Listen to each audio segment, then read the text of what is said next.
स्वागत है आप सभी का एक बार फिर से आपके अपने YouTube चैनल साइंस बंकर्स पर। दोस्तों सबसे पहले आपको दीपावली की बहुत बहुत शुभकामनाएं सभी को, आपके परिवार को और आपको। और आज का जो वीडियो है ये पीजीटी मैथमेटिक्स जो 19 जुलाई 2025 को सेकंड शिफ्ट में जो एग्जाम लिया गया था पीजीटी मैथमेटिक्स का, तो उसी के जो क्वेश्चंस आए हैं पेडागोजी के वही डिस्कस करेंगे। 20 क्वेश्चन जैसा कि आप जानते हैं पीजीटी एग्जाम में आते हैं, तो वो 20 क्वेश्चन सेकंड शिफ्ट के मैं लेकर के आया हूँ। वीडियो को लास्ट तक दिखेगा, मल्टी बाइलिंगुअल रहेगा वीडियो, हिंदी इंग्लिश दोनों में रहेगा। तो पहला क्वेश्चन है, विच of the following component is included in the 5 part concept of culturally responsive classroom management, यानी सीआरसीएम के अंदर कौन सा इसमें से आपका इंक्लूडेड है कल्चरली रेस्पॉन्सिबल क्लासरूम मैनेजमेंट में, कौन सा इसमें इंक्लूडेड है। निम्नलिखित में से कौन सा घटक सांस्कृतिक रूप से उत्तरदायी कक्षा प्रबंधन की 5 भागीय अवधारणा में शामिल है। तो पहला है knowledge of teacher cultural backgrounds, तो शिक्षकों का सांस्कृतिक पृष्ठभूमि का ज्ञान। इसके अलावा सेकंड है recognition of one's own cultural lens and biases, अपनी स्वयं की सांस्कृतिक दृष्टि और पूर्वाग्रहों की पहचान होना। थर्ड है कल्चरली रेस्पॉन्सिव पेडागोजी, और फोर्थ है willingness to use culturally appropriate management strategy, सांस्कृतिक रूप से उत्तरदायी शिक्षण पद्धति और सांस्कृतिक रूप से उपयुक्त प्रबंधन रणनीतियों का उपयोग करने की इच्छा। तो इसमें सेकंड ऑप्शन दोस्तों करेक्ट होगा, यानी कि अपनी स्वयं की सांस्कृतिक दृष्टि और पूर्वग्रहों की पहचान। ठीक है, तो सीआरसीएम के अंदर ये घटक या ये कंपोनेंट इंपॉर्टेंट है, इंक्लूडेड है। देन सेकंड क्वेश्चन है, विच of the following does not reflect the nature of learning, कौन सा इसमें से ऐसा है जो लर्निंग के नेचर को नहीं रिफ्लेक्ट करता। पहला है कि सीखना प्रतिक्रिया या व्यवहार में परिवर्तन है, तो ये तो बिल्कुल होता ही है। Learning is universal and continuous, पता है कि सीखना जो है सार्वभौमिक और सतत है। थर्ड है instincts and reflexes are also learning, सहज प्रवृत्तियाँ और रिफ्लेक्सेस यानी कि प्रतिवर्त भी सीखना है। ये सीखना नहीं होता, ये ऑटोमेटिकली होता है। जो इंस्टिंक्ट होते हैं वो बाय बर्थ होते हैं, या रिफ्लेक्सेस जो है वो ऑटोमेटिकली काम करते हैं। तो जो लर्निंग का प्रोसेस है उसमें ये नहीं आएगा। थर्ड वाला जो ऑप्शन है ये करेक्ट है, आपसे नॉट पूछा था। तो instinct and reflexes are also learning, ठीक है, ये भी सीखना है। इसका ये करेक्ट आंसर नहीं रहेगा, ठीक है, डज नॉट पूछा था आपसे, तो सेकंड ऑप्शन का आंसर रहेगा थर्ड। क्वेश्चन थर्ड देखते हैं, dash is an active selective interpretive process of recording और becoming conscious of the external world through sense experience, एक सतत प्रक्रिया एक सक्रिय चयनात्मक और व्याख्यात्मक प्रक्रिया है जिसके माध्यम से व्यक्ति इंद्रिय अनुभवों द्वारा बाहरी संसार को दर्ज करता है और उसके प्रति सचेत होता है। तो इसको हम बोलते हैं दोस्तों परसेप्शन, यानी कि संवेदना धारणा। क्वेश्चन नंबर 4 देखते हैं, dash means judging the quality credibility और importance of data comma ideas and events, तो कौन सा है इसमें से इवैल्यूएशन। इनकी डैश का अर्थ है आंकड़ों विचारों घटनाओं की गुणवत्ता विश्वसनीयता या महत्व का मूल्यांकन करना, तो मूल्यांकन का अर्थ है, ठीक है, मूल्यांकन का अर्थ है विचारों घटनाओं की गुणवत्ता विश्वसनीयता या महत्व का मूल्यांकन करना, ठीक है, तो ये मूल्यांकन रहेगा। ठीक दोस्तों, ये भी पूछा जा सकता है कि भाई इसका आंसर विश्लेषण क्यों नहीं हो सकता, एनालिसिस क्यों नहीं है। तो दोस्तों मैं बता दूं आपको, एनालिसिस का मतलब होता है किसी कॉम्प्लेक्स एक चीज़ को तोड़ना छोटे छोटे भागों में और फिर उसका डिटेल्ड एनालिसिस करना, विश्लेषण करना, ठीक है, तो इसलिए उसको नहीं आएगा। तो जब हम quality credibility importance of data ideas और इवेंट्स की बात करते हैं, इवैल्यूएशन एक ब्रॉडर टर्म है, ठीक है, तो इवैल्यूएशन इसका करेक्ट आंसर होगा। आगे बढ़ते हैं दोस्तों, आगे है question number 5, which of the following is a process of qualifying the degree to which someone or something possess a given trait that is quality characteristic or feature.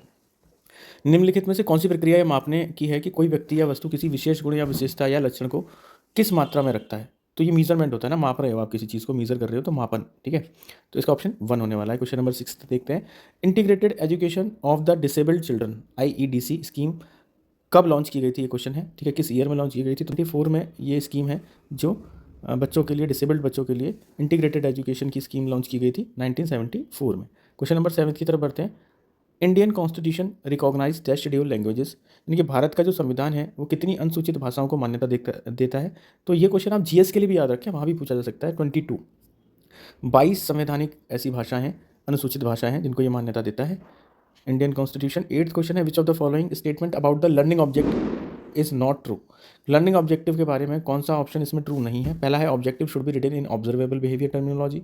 Second है learner should be centre of objective, यानी कि जो शिक्षार्थी है उसको उद्देश्यों की केंद्र होना चाहिए। थर्ड है languages of objective should B simple direct and easily understandable. तो आपसे नहीं पूछा, नॉट ट्रू पूछा, तो अभी तक जो हमने पढ़े वो सारे ही ट्रू हैं, क्योंकि हम जानते हैं कि उद्देश्यों की भाषा सरल स्पष्ट आसानी से होनी चाहिए, शिक्षार्थी ही उसका मेन केंद्र होना चाहिए, और इसके अलावा वो शब्द व्यवहारिक शब्दों में भी लिखा जाना चाहिए। जो फोर्थ ऑप्शन है ये गलत है दोस्तों, इसमें लिखा है उद्देश्यों को शिक्षकों को वांछित ज्ञान प्रदान करने की सहायता करनी चाहिए। वांछित ज्ञान बोले तो डिजायरेबल नॉलेज, यानी कि objective should facilitate the teacher to deliver the desirable knowledge, है ना। तो केवल टीचर डिजायरेबल नॉलेज को डिलीवर नहीं, ये जो है फैसिलिटेटर की तरह काम करता है, ठीक है, सीखने के लिए एक फैसिलिटेटर की तरह काम करता है। तो लर्निंग ऑब्जेक्टिव के लिए ये ट्रू नहीं होगा, फोर्थ ऑप्शन इसका करेक्ट आंसर होगा। 9th देखेंगे, NCESE या framework was brought by the NCERT इन, ये कब लाया गया था, 1988 में दोस्तों, है ना, 1988 में ये करिकुलम लाया गया था, ठीक है, NCERT के द्वारा। 10th क्वेश्चन है, विच of the following suggest that individual is the product of heredity and environment. तो ये प्रिंसिपल ऑफ इंटरेक्शन है, यानी कि ये संकेत करता है कि कोई व्यक्ति वंशानुक्रम और पर्यावरण का उत्पाद है। परस्पर क्रिया का सिद्धांत, यानी कि प्रिंसिपल ऑफ इंटरेक्शन जो होता है ये संकेत करता है कि कोई व्यक्ति वंशानुक्रम और पर्यावरण का उत्पाद है, दोनों से, है ना। एकीकरण का सिद्धांत, दर की भिन्नता, डिफरेंशियल रेट और आपसी संबंध की सिद्धता, इनमें से कोई भी आंसर इसका करेक्ट नहीं है दोस्तों। क्वेश्चन नंबर 11 की तरफ बढ़ते हैं। विच of the following technique should be used in the process of oriented drama.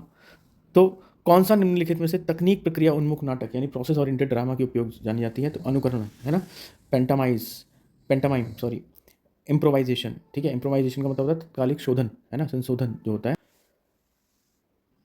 इसमें बात करें दोस्तों, जो पेंटोमाइम जो होता है ये बिना बोले कुछ एक्सप्रेशन, फेशियल एक्सप्रेशन, हाथों के साइन वगैरह बना करके जो नाटक किया जाता है उसको पेंटोमाइम बोलते हैं। सिमुलेशन जो है ये जो है कंप्यूटराइज्ड कोई मतलब प्रोसेस है जो एग्जिस्ट करता है, उसको कंप्यूटर पे हैंड ऑन एक्सपीरियंस करने के लिए सिमुलेशंस का यूज़ होता है। और जो टेबलो का मतलब झांकी होता है दोस्तों, है ना, झांकी वगैरह जिसमें अलग अलग ड्रेसेस वगैरह पहन के कलाकार निकलते हैं। तो देखा जाए तो इसमें से पहला, तीसरा, चौथा तो है तो नाटक के प्रकार ही, लेकिन इसमें पूछा है प्रोसेस ओरिएंटेड ड्रामा कौन सा है, यानी कि तकनीकी प्रक्रिया उन्मुख नाटक कौन सा है। तो वो इम्प्रोवाइजेशन होगा, जिसके अंदर इम्प्रोवाइज किया जाता है। इम्प्रोवाइज मतलब उसके अंदर, नाटक के अंदर हैंड टू हैंड तत्कालीन जैसे भी डिमांड होती है, ठीक है, बिना किसी एक तरीके से बोला जाए तो प्रिपेयर्डनेस के या पहले से कोई स्कीम या पहले से कोई रिटन कॉन्सेप्ट नहीं होता, बस एट द मोमेंट जो चीज़ें की जाती हैं उसको इम्प्रोवाइजेशन बोलते हैं।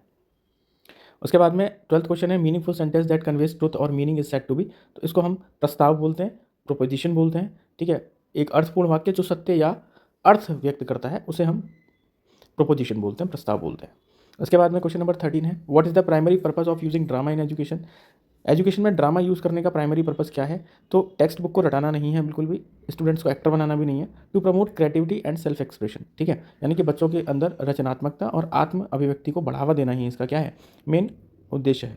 देन क्वेश्चन नंबर 14 हमसे पूछा गया है कि language learning through working with known material across the 4 skill at a higher than usual level of performance is known as, यानी पहले से ज्ञात सामग्री के साथ 4 कौशलों में सामान्य स्तर से उच्च प्रदर्शन के माध्यम से भाषा अधिगम को कहा जाता है, यानी कि नॉर्मल से बेटर, यानी कि आप कहेंगे कि इसमें से 4 कौशलों में से सामान्यतः स्तर से उच्च प्रदर्शन के माध्यम से भाषा अधिगम को कहा जाता है। इसे बोलते हैं फ्लुएंसी डेवलपमेंट या प्रवाह सुगमता का विकास। तो 4th ऑप्शन इसका करेक्ट होने वाला है दोस्तों, है ना। नेक्स्ट क्वेश्चन की तरफ बढ़ते हैं दोस्तों।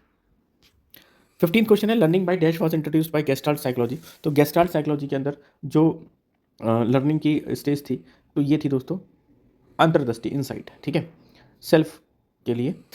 गेस्टल्ट साइकोलॉजी के अंदर दोस्तों क्या है कि सडन जो प्रॉब्लम का सोल्यूशन है वो इनसाइट है ना, अंतर्दृष्टि। इसमें क्या कहा था, इसको हमने यूरिका इफेक्ट भी बोला था। अगर यूरिका इफेक्ट करके क्वेश्चन आएंगे तो भी आप इसका आंसर ये देंगे। एक्चुअल में इसमें क्या है कि जो गेस्टाल्ट हैं साइकोलॉजी के थ्रू बोलते हैं कि जो पर्सन है वो उसको जो प्रॉब्लम को लर्निंग मतलब प्रॉब्लम के सॉल्यूशन तक पहुंचता है, पहले वो प्रॉब्लम को एज अ होल देखता है, देन जो भी उसकी नॉलेज होती है, अंडरस्टैंडिंग होती है, उसके बेसिस पे ही try to find out the solutions of the problem, है ना।